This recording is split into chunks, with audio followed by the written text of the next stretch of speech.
السلام عليكم ورحمة الله وبركاته. ازيكم؟ يا رب تكونوا بأفضل حال. ان شاء الله الفترة الجاية هنزل فيديوهات عن انواع الطيور والعصافير، وهنتكلم كل حاجة تخص العصافير والحمام. كل المحتويات دي هتكون ان شاء الله على محتوى القناة الجديد بإذن الله. وطبعا بعتذر عن التأخير، بقالي فترة كبيرة ما نزلتش فيديوهات، دي لظروف خاصة. ولو عايزة تعرفي عن طيور الفشر، اي نوع من انواع البغبغاء، ان شاء الله على القناة باذن الله. ازاي نوفر في كلفة الحمام، كل ده يبقى موجود.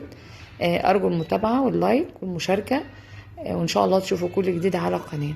والسلام عليكم ورحمة الله وبركاته.